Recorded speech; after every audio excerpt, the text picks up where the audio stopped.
사도행전 15장에는 안디옥 교회에 큰 위기가 닥쳤습니다. 그 위기는 바로 교회 안에 교리적인 논쟁이 발생했습니다. 우리가 집안에서도 보면은 자녀들과 또 부인과 남편과 작은 의견의 차이, 그 작은 의견의 차이를 그때그때 해결하지 못하면 큰 문제가 될 수가 있습니다. 이게 실화인지는 모르는데 예전에 어떤 글을 보니까 부부가 이혼 위기에 처했는데 결국 나중에 그 문제의 그 근원이 뭔가를 찾아보니까 고추를 된장에 찍어 먹어야 되느냐, 고추장에 찍어 먹어야 되느냐, 이거 가지고 다투다가 결국 이혼할 지경까지 이르렀답니다. 지역마다 그게 조금 풍습이 다른데 남편은 고추는 된장에 찍어 먹어야 되는데 왜 고추장에 찍어 먹느냐, 아내는 고추는 당연히 고추장에 찍어 먹어야지, 이거 뭐 고추장에 찍어 먹든지 된장에 찍어 먹든지 자기 취향대로 먹으면 되는데 그걸 가지고 싸우다가 결국 이혼할 위기에 처했습니다. 여러분, 부부가 이혼하는 게 큰 문제로 이혼하는 것 같지만 사실은 그 지극히 작은 의견의 차이 때문에 그걸 제때 해결하지 못하면 큰 가정에 위기가 오는 것입니다. 교회도 마찬가지입니다. 큰 문제를 가지고 교회가 나누어지는 게 아닙니다. 그 작은 의견, 그런 작은 의견의 차이 때문에 교회도 위기에 빠지고 가정도 위기에 빠지는 것입니다. 저희들이 이제 한 번씩 서울에 있는 아들이 오면 오랜만에 모이는데 오늘 외식을 하자, 이렇게 오늘 뭘 먹으러 할까 물어보면 의견이 다 틀립니다. 하나도 통일이 안 돼요. 그래서 이 자녀들 3명 있는데 이게 통일이 안 되는구나. 이 생각이 틀린 것은 어떻게 보면 지극히 당연한 것입니다. 또 아들하고 또 군대 이야기하면 또 저하고 의견이 안 맞습니다. 정치 이야기는 말할 것도 없고 이게 더 안 맞습니다. 그러니까 똑같은 집안에서 부모와 자식이, 남편과 부인이 사는데 이렇게 사사건건 의견이 틀린 것입니다. 그래서 우리가 이런 의견이 다를 때 이 의견이 어떤 문제인가, 그냥 취향의 문제인가, 진리의 문제인가. 취향의 문제는 어떻게 되겠습니까? 자꾸 자기 쪽으로 이렇게 맞추려고 하지 말고 상대방의 의견을 존중해 주면 됩니다. 존중. 내 생각은 이런데 상대방의 생각이 이렇구나. 그럼 존중해 주면 됩니다. 식당에 가서 짬뽕을 먹을지 짜장면을 먹을지 자기 좋아하는 대로 먹으면 되잖아요. 그렇죠? 집에서 양치를 할 때 치약을 밑에서부터 짜든지 중간에 짜든지 그거는 자기 취향대로 하면 되는데 자꾸 한 사람의 취향에 맞추려고 하면 이게 안 고쳐지거든요. 그럼 그게 또 싸움이 됩니다. 그렇죠? 양말을 벗을 때 똑바로 벗는 사람도 있고 뒤집어 벗는 사람도 있고 그냥 자기 취향대로 두면 되는데 이 별것 아닌 문제인데 이걸 가지고 싸우다 보면 또 문제가 생기게 되는 것입니다. 교회도 마찬가지 아닙니까?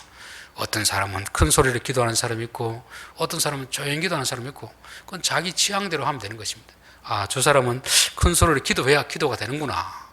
나는 큰 소리로 기도하면 안 되는데 그러면 자기 취향대로 하면 되는 것입니다. 이렇게 우리의 일상적인 삶에서 보면은 별것도 아닌 문제, 그냥 그 사람의 다른 점을 인정해주면 아무런 문제가 안 되는데 우리는 자꾸 자기에게 맞추려고 하다 보니까 이게 문제가 되는 것입니다. 그래서 우리가 서로 의견이 다를 때 이게 본질적인 문제가 아니라면 상대방의 어떤 다름을 인정해주고 존중해주자는 것입니다.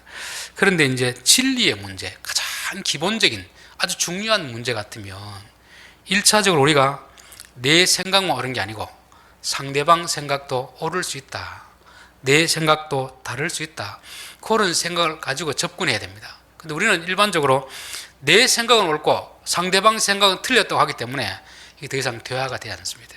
그래서 항상 아무리 내가 옳다고 생각하더라도 상대방의 말도 옳을 수 있고 나도 틀릴 수 있다는 전제를 가지고 우리가 접근해야 되고, 더 중요한 것은 둘이서 해결이 안 되면 어떻게 됩니까?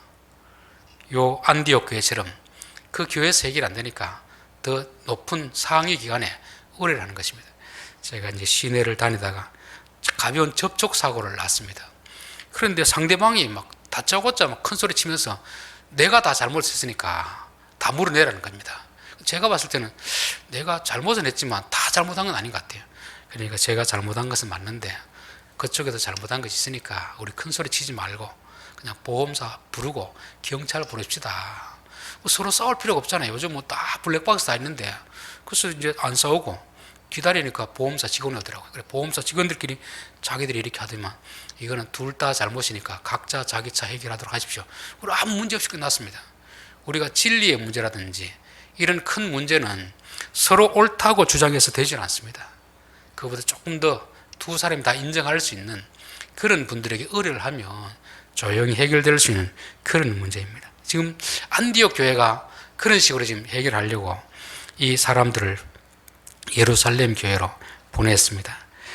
자, 오늘 4절 예루살렘에 이르러 교회와 사도와 장로들에게 영접을 받고 하나님이 자기들과 함께 계셔 행하신 모든 일을 말하며 바리새파 중에 어떤 믿는 사람들이 일어나 말하되 이방인들에게 할례를 행하고 모세의 율법을 지키라 명하는 것이 마땅하다 하니라. 예루살렘에다 누구 편에 있습니까? 유대인들의 편을 드는 사람이 있는 거죠. 유대인들의 편을 드는 사람. 이 바리새인도 조금 더 생각을 하고 말해야 되는데 팔은 안으로 굽는다고 자기들이 유대인이고 바리새인이니까 율법 지키는 것이 당연하지 않느냐, 자기들은 다 할례를 행했기 때문에 지켜야 된다고 이렇게 주장하는 것입니다. 이건 제 생각입니다 이렇게 말하는 게 아니고 이게 옳습니다, 마땅합니다 이렇게 합니다. 이렇게 하는데 뒤에는 아무런 반응이 없습니다. 다른 사람의 반응이 없습니다. 왜 그런가 하면은 똑같은 말이라도 누가 하느냐에 따라서 상대방들이 받아들이는 그 느낌이 틀린 거죠. 바리새인들은 설사 그게 옳다 하더라도 틀렸지만 옳다 하더라도 바리새인들이 이런 자리에서 이 말 하면 되지 않습니다. 예를 들면 이제 요즘은 그게 사라졌는데 옛날에는 군대 가산점이 있습니다. 가산점. 남자들은 군대 그때 뭐 2년 이상 갔다 오니까 공무원 시험 칠 때는 그 가산점을 뒀습니다. 그러다가 이 남녀 평등에서 맞지 않다 해가 가산점을 다 없애버렸습니다. 없애고 나니까 이제 어떤 현상이 벌어지냐면은 공무원들이 시험 치는데 보면은 70% 이상 여자들이 다들 남자들은 들어가기 힘든 것입니다. 그 2년 동안 또 공부를 안 했죠. 또 군대에 있으면서도 머리도 많이 녹슬었죠. 이래서 또 한편에서는 군대에 있는 가산점을 주자 이런 주장이 나옵니다. 이런 주장이 나올 때 제가 만약에 찬성 이렇게 하면 어떻게 되겠습니까? 요거도 먹겠죠. 그렇겠죠. 저 목사 아들만 있다고 해가지고 찬성 아닌가 이렇게 하기 때문에 설사 제 마음에는 찬성하고 싶은 생각이 있어도 여기서는 잠잠해야 되는 것입니다. 왜냐하면 내 의견이 이해타산에 얽매여 있기 때문에 그런 말을 하면 아무리 내가 순수한 동기를 했다 하더라도 오해받을 소지가 있는 것입니다. 요즘 이제 국회의원들 보면 어떤 정책을 만들 때 이해 충돌 방지 뭐 이런 용어가 있잖아요. 자기 지역에 자기 땅 있는데 그 농지를 풀어주고 이러면은 결국 그곳 농민들 위해서 풀어주는 게 아니고 누구를 위해서 풀어주는 겁니까? 자기를 위해서 풀어주는 자기. 그래서 많은 오해가 생길 수 있거든요. 그래서 그 오해가 생길 수 있는 같으면 그런 국회의원은 그 법안에 대해서는 자기가 의견을 내지 않는 게 좋습니다. 여기서도 이 바리새인은 적어도 자기가 옳다고 생각하더라도 오히려 말 안 하는 것이 지혜로운 것입니다. 우리들도 어떤 문제에 대해서 의견을 낼 수 있는데 이런 의견이 나와 이해타산에 연관될 때는 오히려 잠잠히 있는 것이 지혜롭습니다. 바리새인이 이렇게 말했는데 뒤에 아무런 동의나 답이 없습니다. 그냥 그 사람 그 한 말로서 끝나는 것이죠. 그리고 나서 사도와 장로들이 이 일을 의논하려 모여 많은 변론이 있은 후에, 그래서 이 사도와 장로들은 이 일을 의논하기 위해서 여기 많은 변론도 해당되지만 긴 시간의 변론 이렇게도 해석할 수 있습니다. 그냥 짧게 결론 내는 게 아니고 이 사람 이야기도 들어보고 저 사람 이야기 들어보고 여러 사람 이야기를 들어보면서 최종적으로 결론을 내는 것입니다. 우리들도 참 어떤 문제가 있으면 목소리 큰 사람이 이기는 게 아니고 소수의 의견을 들어보고 여러 사람 의견을 다 들어보고 그래서 결론을 내는, 이게 참 중요하겠다 그렇게 저는 믿습니다. 노회에서도 그렇고 총회에서도 그렇고 어떤 문제가 발생하면 여러 사람의 의견을 들어보고 그 다음에 결론으로 도출해야 됩니다. 시간이 많이 걸려도 관계없습니다. 너무 성급하게 내다 보면 반드시 또 불만족을 표현하는 사람들이 있거든요. 자, 우리가 성경에 보면은 이 할례의 문제도 성경에 있는 내용입니다. 그렇죠? 아브라함이 할례를 행했고 이스라엘 백성이 할례를 다 행하라고 했잖아요. 성경에 있는 내용인데 문제는 어떻게 해석하느냐에 따라 달라요. 어떻게 해석. 결국 교리적인 논쟁은 성경에 없는 것을 가리키는 것은 명확하게 잘못된 것을 서로 알지만 성경에 있는 내용을 가지고 하다 보면 결국은 해석의 문제거든요. 해석 문제. 그래서 해석의 문제를 어떻게 할 것인가. 할 때 우리가 성경을 보더라도 너무 문자적으로 한 구절에 얽매이면 안 됩니다. 한 구절. 전체적인 문맥 하에서 우리가 이해하는 것이 필요합니다. 사람의 말도 보면은 전반적으로 이야기를 다 들어보고 결론 내리는 거 하고, 사람 인터뷰하고 나가지고 그 사람의 전체적인 맥락에서 이 사람이 어떤 의도로 말했는가를 파악하고 해야 되는데, 전체적인 의도는 필요 없습니다. 그 중에서 언론사가 정해놓은 어떤 그 기사가 있을 거 아닙니까? 거기에 맞는 부분만 딱 발췌해가지고 내다 보니까 인터뷰한 사람의 의도와는 정반대의 글이 올라오는 그런 경우가 많이 있습니다. 그래서 그것을 아는 사람들은 인터뷰를 잘 안 하려고 합니다. 자기가 인터뷰한 내용을 전체를 실어주는 조건이라면 하지만 부분만 발췌하는 건 잘 하지 않는다는 것이죠. 성경의 내용도 어느 한 부분만 딱 뽑아보면 오해 일어날 수 있는 그런 본문이 참 많이 있습니다. 로마서와 야고보서 다 충돌이라는 것처럼 보이잖아요. 그렇기 때문에 우리가 성경에 오해가 일어날 때는 부분만 보는 게 아니고 전체적인 맥락에서 어떻게 말씀하는가 그걸 봐야 되는 것입니다. 그리고 또 성경 말씀은 주어진 시기가 있고 상황이 있고 대상이 있습니다. 대상이 다르면 다르게 말하는 것, 다르게 그렇죠. 광야에 있을 때 하나님이 이스라엘 백성에게 말씀하는 것과 가나안 땅에 갔을 때 말씀하는 것이 다릅니다. 또 믿는 사람에게 이야기하는 것과 믿지 않는 사람에게 이야기하는 게 다르고, 믿는 자 중에서도 어린아이에게 이야기하는 것과 어른에게 이야기하는 게 다른 것입니다. 그럼 서로 다른 내용을 가지고 서로 안 맞다, 그렇게 할 수 없잖아요. 성경에 보면 똑같은 주제인데 서로 다르게 말하는 것은 바로 시대가 다르고 상황이 다르기 때문에 그렇게 말씀하는 것입니다. 예수님도 마태복음 어떤 경우에는 이방인의 땅으로 가지 말고 예루살렘에만 가라고 하잖아요. 그렇죠. 그리고 나중에는 예루살렘과 유대와 사마리아와 땅끝까지 이르러서 내 증인이 되라고 하잖아요. 그러니까 믿음의 단계에 따라서 하시는 말씀이 다릅니다. 어떤 경우에는 아무것도 가지지 말라, 두 벌 옷도 가지지 말고 돈도 가지지 말고 그냥 가라고 합니다. 그러나 어떤 경우에는 이제는 가지고 가라 말하는 것입니다. 그러니까 똑같은 말씀인데 서로 다르게 말할 때는 상황이 다르고 대상이 다르기 때문에 그렇습니다. 그래서 우리가 항상 어떤 성경적인 이런 논쟁이 날 때는 어떤 상황에서 이런 말씀했는가, 누구에게 말씀했는가, 그게 중요합니다. 그리고 또 성경의 문자적 해석보다는 의미가 더 중요합니다. 의미. 형식보다는 본질이 더 중요한 것이죠. 교회에서 보면은 세례가 옳다, 침례가 옳다, 그거 주장할 게 아닙니다. 세례나 침례는 다 형식이거든요. 본질은 뭡니까? 우리 마음의 세례, 마음의 세례. 내 안에서 옛 사람이 죽고 새 사람으로 태어나는 이게 본질인데, 뭐 물세례를 하든 침례를 하든 그게 중요한 게 아니거든요. 항상 논쟁은 형식 때문에 일어나는 것입니다. 그래서 교회 문제가 일어날 때는 형식보다 왜 하나님 이런 일을 하라고 하셨을까, 그 의미를 파악하는 것이 더 중요하리라 믿습니다. 7절, 많은 변론이 있은 후에 베드로가 일어나 말하되 형제들아 너희도 알거니와 하나님이 이방인들로부터 내 입에서 복음의 말씀을 들어 믿게 하시려고 오래전부터 너희 가운데서 나를 택하시고 또 마음을 아시는 하나님이 우리에게 같이 그들에게도 성령을 주어 증언하시고, 이제 많은 변론, 오랜 시간에 토론이 있고 난 다음에 이제 결론을 내야 되는데, 그 중에서 누가 내느냐면 베드로가 일어나서 이야기합니다. 베드로 이야기는 단도직입적으로 하나님이 내게 이렇게 하셨고 내가 두 눈으로 이방인들이 복음을 듣고 믿음으로 구원받는 것을 내가 보지 않았느냐. 즉 하나님께서 실제로 하신 그 사실을 가지고 이야기하는 것입니다. 베드로의 어떤 생각이 아니고 실제 있는 사건을 가지고 말씀하고 있는 것입니다. 그러면서 이제 그 할례를 행해야 구원을 받는다고 하는 자들에게 책망을 합니다. 10절, 그런데 지금 너희가 어찌하여 하나님을 시험하여 우리 조상과 우리도 능히 매지 못하던 멍에를 제자들의 목에 두려느냐. 그러나 우리는 그들이 우리와 동일하게 주 예수의 은혜로 구원받은 줄을 믿노라 하니라. 저는 성경 해석은 참 중요하다고 합니다. 해석을 잘못하면 이게 진리가 거짓이 되어버리거든요. 마귀는 항상 성경에 있는 말씀을 가지고 조금 변형을 시킵니다. 변형. 살짝 이렇게 왜곡을 시키는 거죠. 요즘은 이제 옛날과 사진관에 가면 다릅니다. 옛날에는 이제 사진을 찍고 나면은 교정을 해줘도 점 정도 이렇게 좀 제거시켜주는데, 요즘은 점만 제거시키는 게 아니고 눈도 키워주고 코도 오똑하게 하고 입도 이렇게 좀 작게 해주고 턱도 깎아주고 이걸 다 해줍니다. 근데 처음에 눈 조금 키우고 코 조금 이렇게 하고 입 할 때 보면 훨씬 더 멋있어 보입니다. 다 해놓고 보면은 이게 본인이 아닙니다. 다른 사람이 돼 있거든요.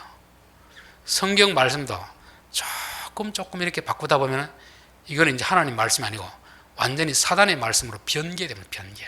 그래서 하나님은 하나님 말씀에 대해서 이런 변개시킨 것을 아주 경계하고 있습니다.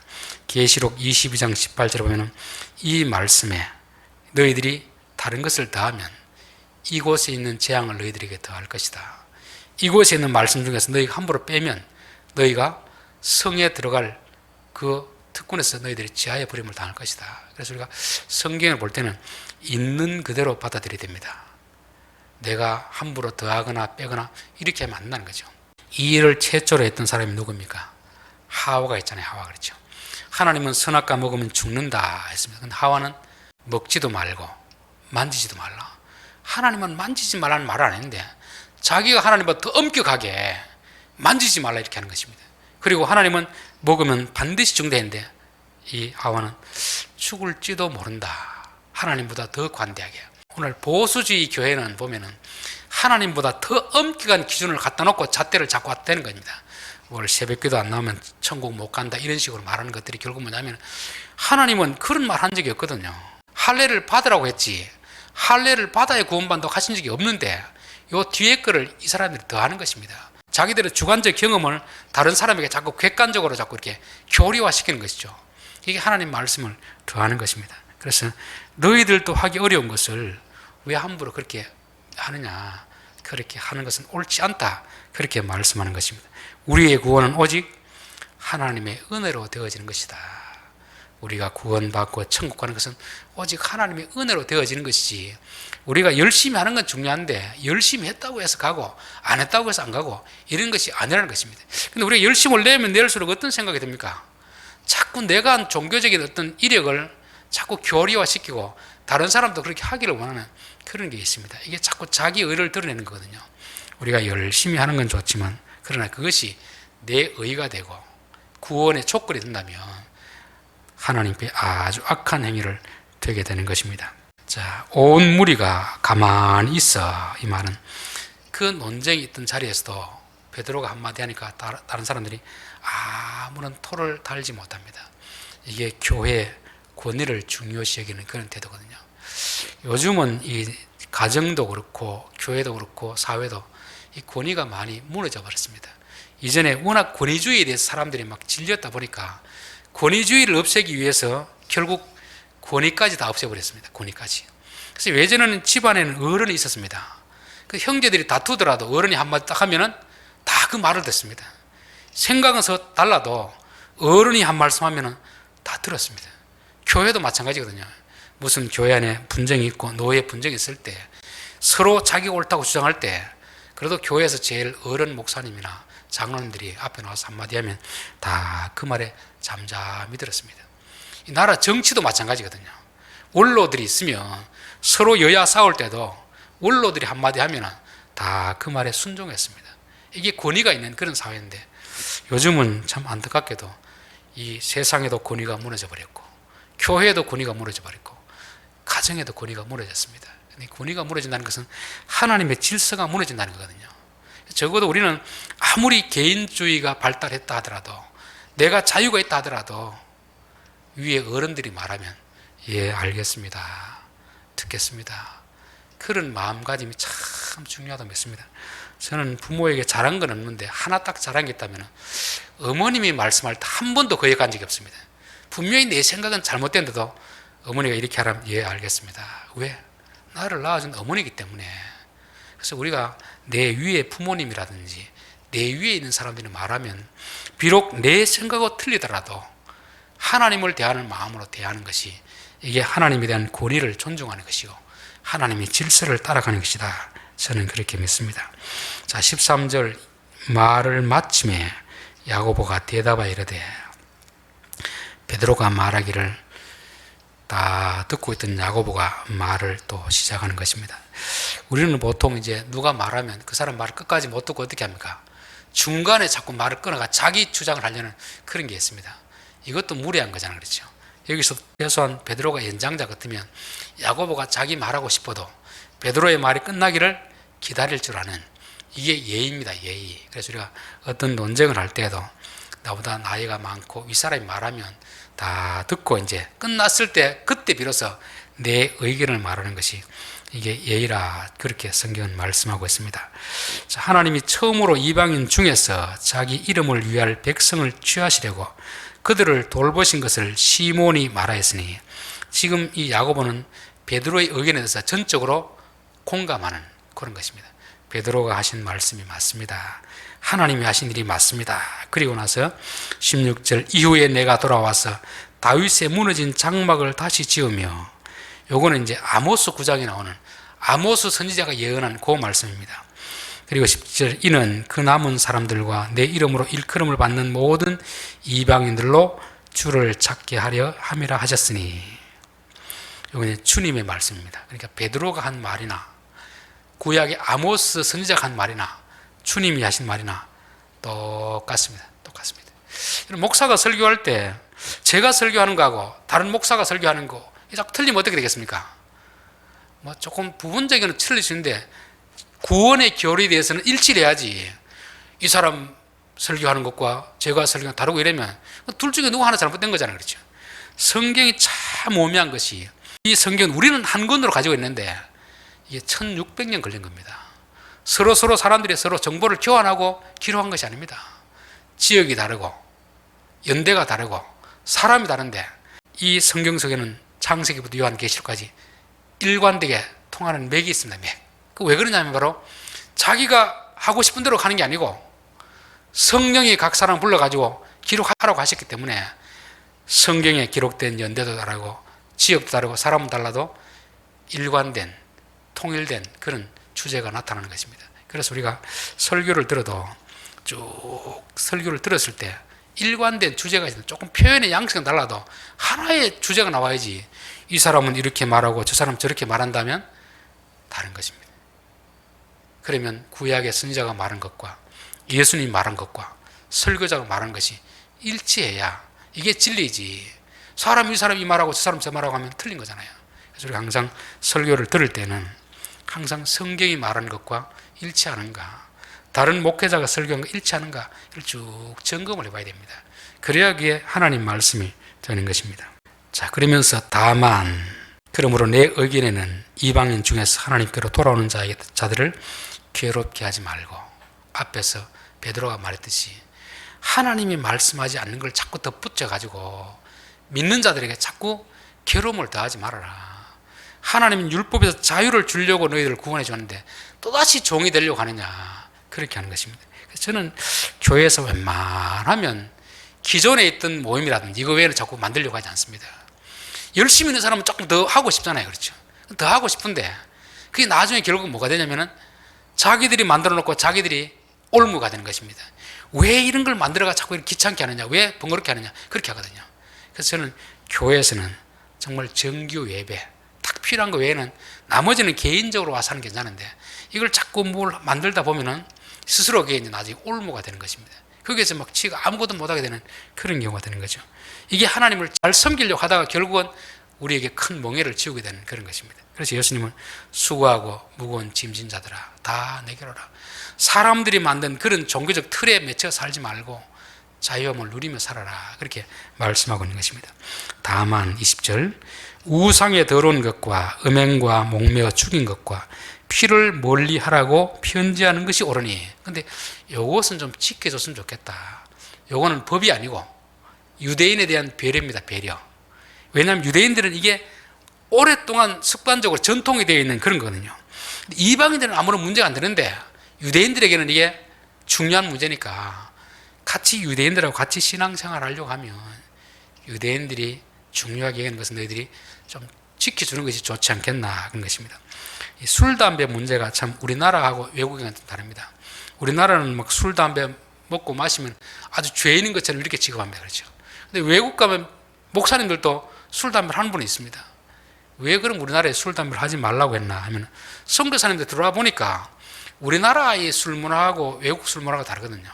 외국에는 그냥 그 음료수처럼 이렇게 조금씩 음미하면서 마시는데 우리나라는 술을 먹으면 이 사람들이 뭐 스트레스를 풀려고 먹기 때문에 그냥 마시는 게 아니고 없습니다.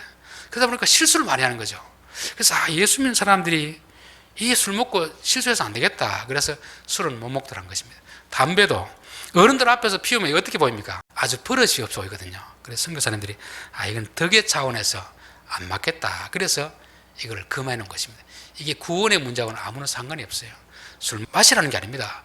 술 마신다고 해서 담배 피운다고 해서 구원과 상관이 있는 그런 문제는 아니라는 거죠. 그렇기 때문에 우리가 교회 안에서도 보면 아직도 예수 믿은 지 오래되어서도 아직도 끊지 못하는 사람이 있습니다. 근데 그런 걸 정지할 필요는 없습니다. 그분들이 아직까지 믿음이 약해서 못 끊는 것 뿐이니까 하나님 그들이 끊도록 기도를 해줄 뿐이지 그걸 가지고 막 교회를 몇 년 다녔는데 아직도 못 끊느냐 이렇게 정지해서는 안 된다는 것입니다. 자, 고린도전서 10장 23절에 보면은 모든 것이 가하나 모든 것이 유익한 것이 아니요 모든 것이 가하나 모든 것이 덕을 세우는 것이 아니니 누구든지 자기의 유익을 구하지 말고 남의 유익을 구하라. 무릇 시장에서 파는 것은 양심을 위하여 묻지도 말고 먹으라. 이 고린도 교회도 우상에 바쳐진 이 재물 고기를 먹는 거 가지고 서로 막 이렇게 분쟁이 났습니다. 그러니까 너희들 먹어도 되고 안 먹어도 되는데 너희들은 먹을 자유도 있으니까 자유롭게 먹어도 된다. 그러나 옆에 있는 사람이 그것 때문에 시험들 같으면 먹지 말라는 것입니다. 자유는 있지만 자유를 절제하면서 다른 사람이 유익을 끼치도록 그렇게 하라고 하는 것입니다. 그래서 오늘 야고보의 권면은 법적인 문제가 아니고 그게 차원에서 권고 그렇죠. 유대인들은 이런 것을 아주 중요하게 생각하니까 적어도 유대인들과 같이 생활하려고 하면 이 정도는 금해 주는 것이 서로에게 덕이 되지 않겠나 그렇게 권고하는 것입니다. 그래서 우리도 신앙생활할 때 나는 할 자유가 있더라도 이 행동하는 것이 믿음이 연약한 자에게 걸림돌이 된다면 안 하는 게 그게 덕스럽고 그게 유익하다 그렇게 말씀하고 있습니다. 자, 결론입니다. 가정에도 그렇고 교회도 그렇고 문제는 조그마한 생각의 차이에서 나타나는 것입니다. 이 조그만 생각 차이를 잘 해결하면 문제는 해결되지만 이 조그만 문제를 해결하지 못하면 문제는 점점 커져가지고 가정이 깨어집니다. 교회가 분열되는 것입니다. 그래서 이 문제가 생길 때 이게 취향의 문제인가 진리의 문제인가. 취향의 문제면은 자꾸 내 생각에 맞추려고 하지 말고 상대방의 취향도 인정해주고 존중해주는 게 중요합니다. 진리의 문제 같으면 내 생각만 옳고 다른 사람 틀렸다고 하는 게 아니고 상대방의 생각도 옳을 수 있고 내 생각도 틀릴 수 있다. 이 전제를 가지고 대화를 해야 대화가 되는 것입니다. 그리고 둘이 이야기해서 안 되면 그보다 조금 더 상위 기관에 전문가에게 우리가 맡겨서 의논을 하면 되는 것입니다. 자, 예루살렘 교회에 왔을 때 바리새인은 어떻게 했습니까? 바리새인들이 주장을 하는 거죠. 설사 틀린 말이지만 맞다고 하더라도 이 자리에서는 바리새인들이 말하면 안 됩니다. 왜? 순수한 의도를 했더라도 자기하고 이해관계가 연관되어 있기 때문에 오해를 받을 수 있는 거죠. 그래서 우리가 어떤 문제가 생겼을 때 그 문제에 대해서 내가 하고 싶은 말이 있더라도 나와 어떤 관련이 있으면 안 하는 것이 이게 지혜로운 것입니다. 사도들은 이 문제에 대해서 오랜 시간 토론하고 그렇게 했습니다. 결론은 베드로가 하나님이 나를 통해서 하신 역사를 봐라. 우리가 지금까지 보았듯이 하나님은 이방인에게도 우리에게 주신 복음을 듣고 믿으면 구원을 주시고 성령을 주셔서 그들의 마음을 깨끗하게 해주신다. 그렇게 했습니다.